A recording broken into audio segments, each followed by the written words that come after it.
বানাতে অবশ্যই লাগবে। তাহলে এটাতে আমরা কলাম করার পরে আমরা এবার কী করবো, কলাম লেআউটের জন্য গ্রিড লাইন রাখবো। গ্রিড লাইন দেওয়ার জন্য ধর গ্রিডের একটা লেয়ার বানাই ফেলি, তো নাই, কারণ গ্রিডের লেয়ার ওয়াল দিয়ে শুরু করে দিলাম। এক্সেল এন্টার দিয়ে এন্টার, এটা সিলেক্ট, মাঝখানে না, এই যে 5 ইঞ্চি ওয়াল বরাবর দিচ্ছি, এটা আবার মাঝখানে, আর এগুলো আবার 5 ইঞ্চি ওয়ালের সেন্টারে দেবো। আর কোনটা বাকি গেছে, এই দুটো বাকি গেছে, এই দুটো ভুলে গেছি, আর তো বাকি নেই, এটা ডিলিট করে দিই। এরপরে X L enter H enter দিয়ে এটাকে ওয়ালে সেট করি।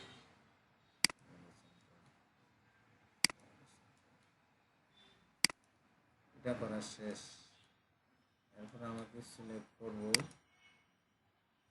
কলামগুলোকে সরাই ফেলি, সিলেক্ট করে একটু সরাই, কপি করে এই পাশে আবার আমি সিলেক্ট করলাম, এটা সিলেক্ট করলাম করে কপিতে এই এটা এখানে ধরে আসছে, তাহলে আমার একটা সরাই নিলাম, এটা সরানোর পরে একটা রেক্টেঙ্গেল নিয়ে দেখেন, রেক্টেঙ্গেল একটা এখান থেকে এভাবে নিলাম। তারপরে EXTRIN এন্টার দিয়ে এটা সিলেক্ট করে বাইরে একটা ক্লিক করব, বাইরেগুলো ডিলিট হয়ে গেলো, ডিলিট করে দিলাম। ওইটা আমার এখন লাগবে না, ডিলিট করে দিলাম। সুতা টানা শেষ, সুতার মাপগুলো দিব, সি এন্টার, এরকম একটা সার্কেল নিলাম, কপি করেন, মুভ করে এখানে বসালাম। এখানে আমার টেক্সট লিখবো M enter, M T enter, কারণ এটা এ দিলাম, টাইমনি রোমান, সাইজ 8, একটু বরাবর এই মানে বুঝলাম না, এটা এ দিলাম, এটা সিলেক্ট করে এটার টেক্সট দিলাম, টেক্সট লেয়ার এটা সিলেক্ট করলাম, কপি করে এটাকে ডি দিব, সুতার নাম সি দিব, এটা ডি, এভাবে করে আমরা যতগুলো সুতা হবে ততগুলোতে এভাবে টানে দিব। সিলেক্ট, কপি করে এখান থেকে ধরে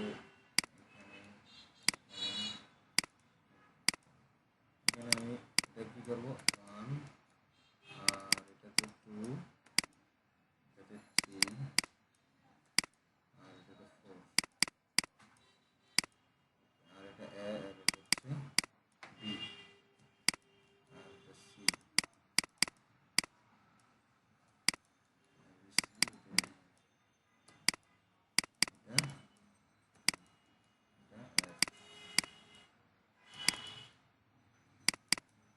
যতটুকু যায়। এরপর আমরা ডাইমেনশনের জন্য ডাইমেনশন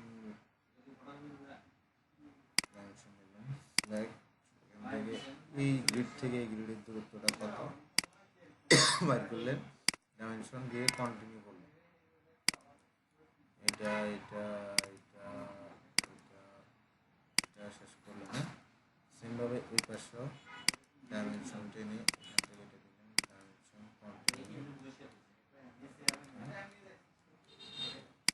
এরপর আরেকটা কাজ করতে হবে, এটা থেকে এটা পুরোটা একটা ঠিক আছে।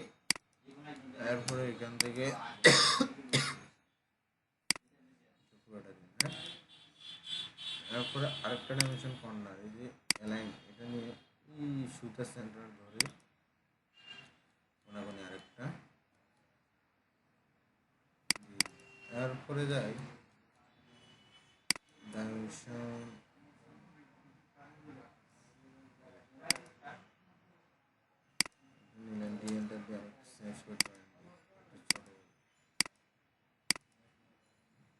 সিলেক্ট করবেন করে এই যে সুতা থেকে এই কলাম কত দূরে আছে, এই সুতা থেকে এটা কত দূরে আছে, এখান থেকে এটা কত দূরে আছে, সুতা থেকে কলামের সেন্টার, কলামটা যে বসাবেন সুতা টানার পরে তো কলামের সেন্টারটা দিবে, তাহলে তখন মাপবে কীভাবে, কলাম এটা বসাবেই দিবে, তখন সুতো থেকে এদিকে 5 ইঞ্চি নিবে, এদিকে 5 ইঞ্চি, এদিকে 7, এদিকে 7, তাহলে সেন্টারে বসে যাবে।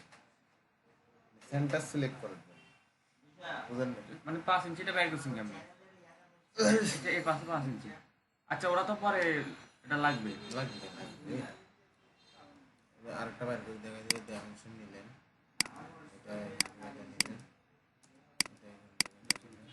ডাইমেনশন কন্টিনিউ করে দিলে দেখা দিলেন, যেভাবে দেখান দেখাইলে হলো ভাই। বুঝছেন? মানে এদিকে 10 মানে এই পাশে 10, এদিকে 5 মানে এই পাশে, এবার 7 মানে এই পাশে। এই তো একটু বড় দিছেন 15/12। এটা বড় দিচ্ছি, তাহলে আমাকে আরেকটা বিষয় মাথায় রাখতে হবে।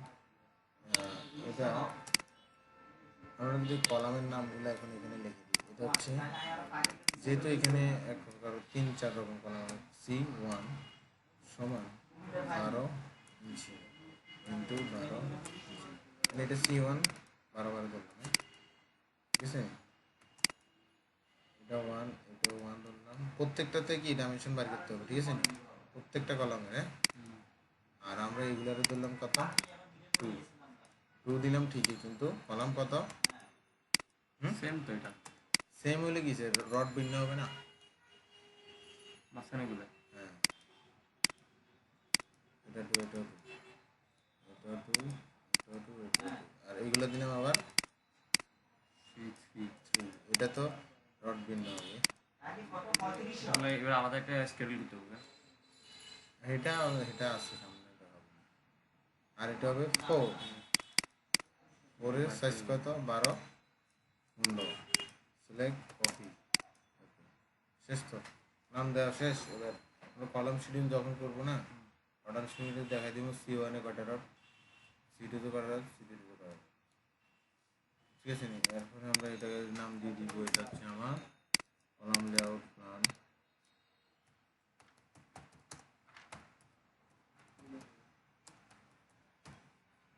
কলাম লেআউট প্ল্যানটা লিখে দিলাম এভাবে। এটা ইন্ট্রোডিউস নিছি কেন রে? তাহলে আমার